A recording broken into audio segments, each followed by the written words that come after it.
ऐसे में हादसे में अब तक 20 लोगों की जान जा चुकी है, जबकि कुछ लोगों का अभी भी इलाज जारी है। जानकारी के मुताबिक हादसे में झुलसे सलीम नाम के मरीज की मौत की खबर सामने आई है। साथ ही आपको ये भी बता दें कि 20 दिसंबर को सुबह जयपुर अजमेर हाईवे पर भांगरोटा के पास ये हादसा हो गया था और एलपीजी से भरे टैंकर में ब्लास्ट हो गया, जिसमें कई लोग जिंदा जल गए थे। तो ये बड़ी जानकारी भांगरोटा अग्निकांड मामले में बड़ी जानकारी, जहां पर एसएमएस अस्पताल में एक और मरीज की मौत की खबर सामने आई है। सलीम जो है नाम इस मरीज का बताया जा रहा है, जिसकी मौत हो गई और हादसे में अब तक 20 लोगों की मौत की सूचना मिली है।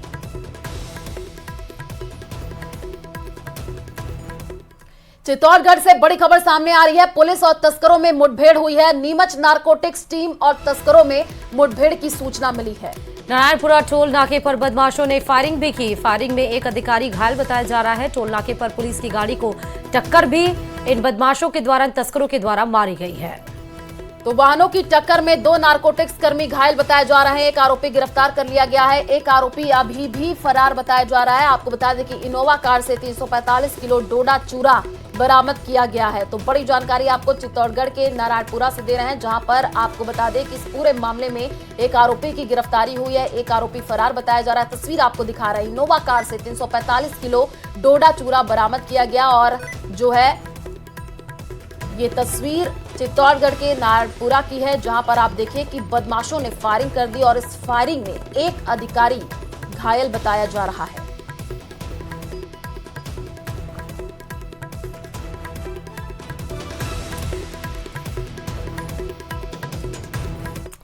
और इधर टोंक जिले के समरावता उपद्रव मामले में रविवार को नगर फोर्ट में महापंचायत की तैयारियां की जा रही हैं। नरेश मीणा समेत लोगों को रिहा करने की मांग की जा रही है और पूरे मामले की न्यायिक जांच और गांव में हुए नुकसान का मुआवजा दिलाने की मांग अभी पूरी नहीं हुई। ये बड़ी अपडेट आपको दे रहे हैं। नगर फोर्ट में कांग्रेस नेता प्रहलाद गुंजल, सरपंच संघ जिलाध्यक्ष मुकेश मीणा महापंचायत को संबोधित करेंगे, सरकार के सामने अपनी मांगे रखेंगे। वहीं गुंजल पिछले दिनों से लगातार लोगों को नगर फोर्ट पहुंचने की अपील कर रहे हैं। उपद्रव के बाद प्रशासन भी अलर्ट मोड पर है। जहां पंचायत को लेकर कलेक्टर डॉक्टर सौम्या झा ने कहा कि महापंचायत की परमिशन एसडीएम ने दी है और शांतिपूर्ण महापंचायत होगी। सुरक्षा को लेकर पुलिस की तैनाती की जाएगी। क्या कुछ और बोला गया है, सुनिए सर। इनके 2 मंत्री आ गए, ना किसी तरह का कोई जो यहाँ पे जिस तरह से जो घोषणाएं करके गए, हम ये करवा देंगे, हम ये कर देंगे, बाकी आज दिन तक ना तो समरावता गांव को ना तो ये न्याय दिला पाए, ना वहाँ पे जिस तरह से हमारी मांग रही कि जुडिशली जांच होनी चाहिए, वो जांच ये नहीं करवा पा रहे। और एक जिस तरह से जो हमारे जितने भी जो निर्दोष हमारे लोग अंदर है, ना उनको रिहा ये लोग कर पा रहे हैं। झूठे उन पे मुकदमे और लगा दिए, जो मुकदमे इनमें बनते ही नहीं है, ऐसे मुकदमे ये लगा दिए, जबकि मुकदमा प्रशासन के ऊपर बनता है, पुलिस के ऊपर बनता है, उस एसडीएम के ऊपर बनता है, जिसकी वजह से ये सारा पूरा जितना जो पूरा गांव एक राहत बनते बनते बचा है। देखिए, हमारे पास परमिशन का आवेदन किया गया था, तो उसमें थानाधिकारी से रिपोर्ट लेके और डीवाईएसपी से रिपोर्ट लेके एसडीएम द्वारा सभा के लिए परमिशन दी जा चुकी है और ज़मीन भी उनके द्वारा आइडेंटिफाई की जा चुकी है। हमने जो भीड़ का आंकलन लगाया है उस हिसाब से पर्याप्त मात्रा में जाब्ता लगा रहे हैं और मौका मजिस्ट्रेट्स लगा रहे हैं और इसके साथ ही प्रशासन की एक्स्ट्रा टीम को भी हम उस जगह पर तैनात कर रहे हैं। इसके साथ ही लीडर्स के साथ भी हमारी वार्ता जारी है, पर लीडर्स भी इस बात से सहमत है कि वो नहीं चाहते कि किसी भी तरह की अनहोनी घटना हो। और कोटा संभाग के सबसे बड़े एमबीएस अस्पताल में संचालित होने वाली एकमात्र अन्नपूर्णा रसोई योजना इन दिनों ठप पड़ी हुई है। बताया जा रहा है कि टेंडर खत्म होने के चलते शहर में 1 दर्जन से अधिक अन्नपूर्णा रसोई में ताले लग चुके हैं और संभाग के सबसे बड़े एमबीएस अस्पताल की अन्नपूर्णा रसोई ने 150% लक्ष्य पूरा कर लिया था। लेकिन एमबीएस अस्पताल में अब अन्नपूर्णा रसोई योजना बंद होने के चलते मरीजों और परिजनों को 10 गुना ज्यादा राशि खर्च करके अस्पताल के बाहर खाना खाने के लिए भटकना पड़ रहा है। कोटा से ये जानकारी, तस्वीरें भी आप देखिए, जहां पर ताले लटके हुए हैं और जरूरतमंदों को सस्ता भोजन नहीं मिल रहा है।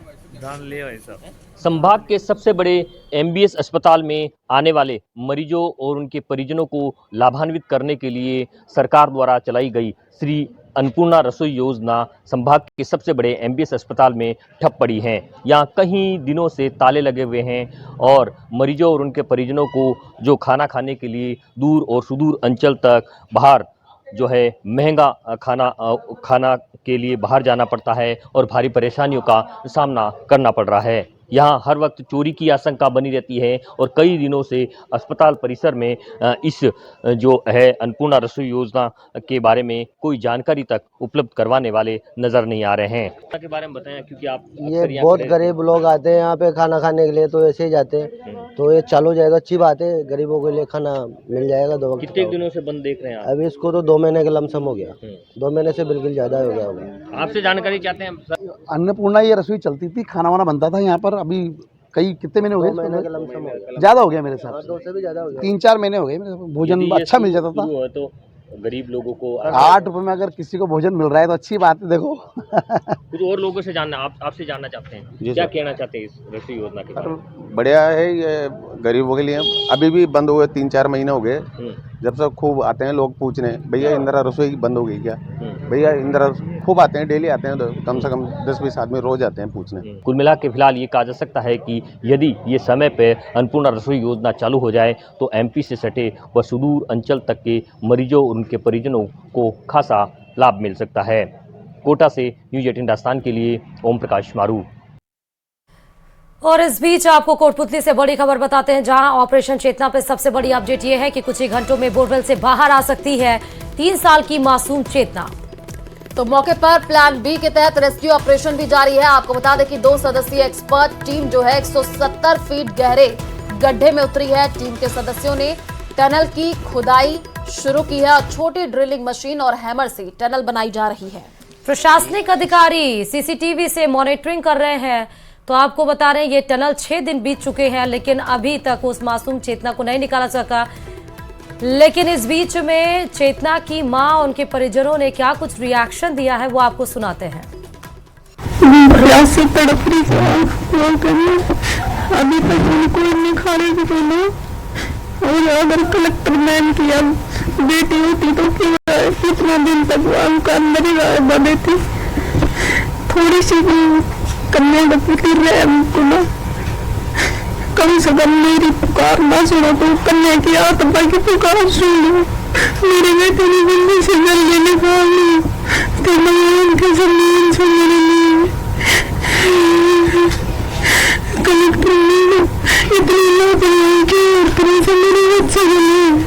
अगर तेरे बेटे होते तो क्या तेरी लापरवाही करते तो अभी तक आज भी मैंने कोई पूछा नहीं ना कि तेरे बच्चे थे उल्टा आज बच्चे तो नहीं जाए मेरे बच्चे के लिए इतनी लापरवाही की वर्द रही थी। आज मेरे को 6 दिन हो गए देखते हुए। ये लड़की की मम्मी है, लड़की के पापा बाहर है। इसका 6 दिन में इतना बुरा हाल हो गया, नहीं तो इसने खाना खाया नहीं पानी पिया, रो रो के बुरा हाल कर रखी है। कलेक्टर साहिबा बाहर आती है। फर्स्ट बात तो ये कि लड़की को गिरे हुए 3 दिन हो चुके थे, उसके बाद रात को 12 बजे वो यहाँ पहुँचती है।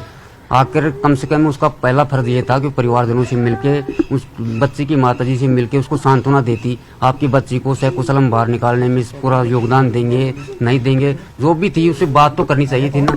कलेक्टर साहिबा यहाँ आती है, सुबह आती है आधे घंटे, शाम को आती है आधे घंटे, अपने ऑफिस जाके सोती है। रात को उसको प्रशासनिक अधिकारी ये और बोलते कि बेचारी थक गई, वो सो गई।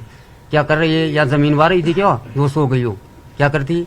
आके उसके लिए कुर्सी डाल दी जाती है, बैठ जाती है। जब तक वो नहीं आए काम स्टार्ट नहीं होगा।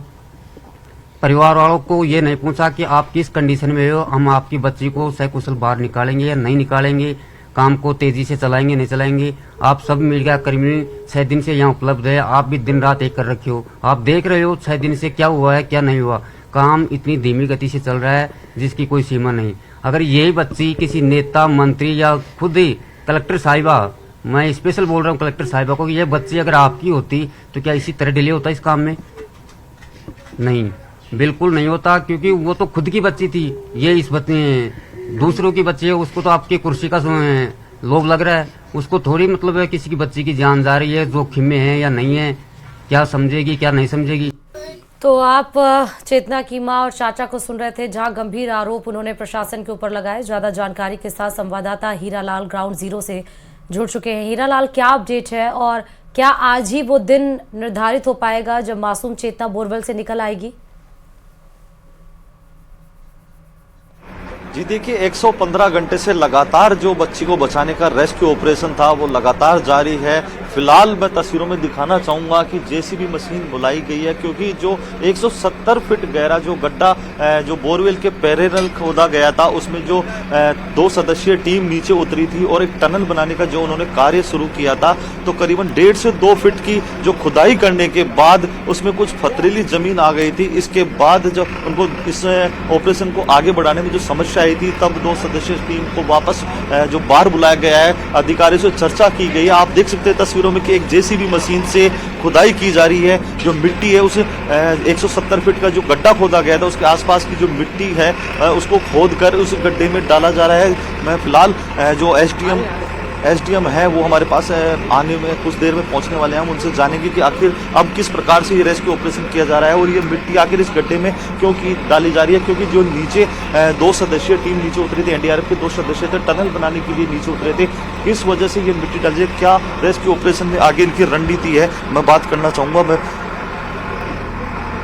सर, रेस्क्यू ऑपरेशन जो लगातार 115 घंटे से चल रहा है, अब क्या स्थिति है? जी बिल्कुल, अभी जो पाइलिंग मशीन से जो रेस्क्यू ऑपरेशन किया जा रहा है वो अभी कंटिन्यू है। रेड माइनर्स नीचे उतारे गए थे, 2 लोग गए थे, वो नीचे की कंडीशंस का जायजा एक बार लेके आए हैं। नीचे किस प्रकार की कंडीशंस हैं, ऑक्सीजन की सप्लाई प्रॉपर हो रही है नहीं हो रही है, जो मिट्टी जो टनल बनाई जाएगी उसका स्टेटा किस टाइप का है, ड्रिलिंग किस टाइप की उसमें इक्विपमेंट्स चाहिएंगे, इस प्रकार की वो जानकारी लेके आए हैं। उसके बाद अभी दोबारा से थोड़ा सा मेजरमेंट किया गया है कि भाई किस लेवल से उसका टनल की खुदाई की जाए ताकि इजीली उसको ड्रिल किया जाए। 1.5 से 2 फीट की जो टनल की खुदाई भी की गई थी, उसमें पथरीली जमीन भी आने की जो बात सामने आई थी, अब इस गड्ढे में है जो जेसीबी से मिट्टी डाली जा रही है, आखिर क्या कारण है? जी बिल्कुल, जो पहले जो ड्रिल किया गया है उसमें जो रॉक है वो बहुत हार्ड है, तो अभी थोड़ा सा लेवल नीचे का अप किया जा रहा है ताकि थोड़ा सा ऊपर लेवल से थोड़ा सा इजी टू ड्रिल है, तो वहां से ड्रिल करने की कोशिश की जाएगी। तो नीचे का जो लेवल है थोड़ा अप करने की कोशिश की जा रही है, थोड़ी सी मिट्टी डाली जा रही है ताकि इजीली वहां से ड्रिल करके टनल बनाई जा सके।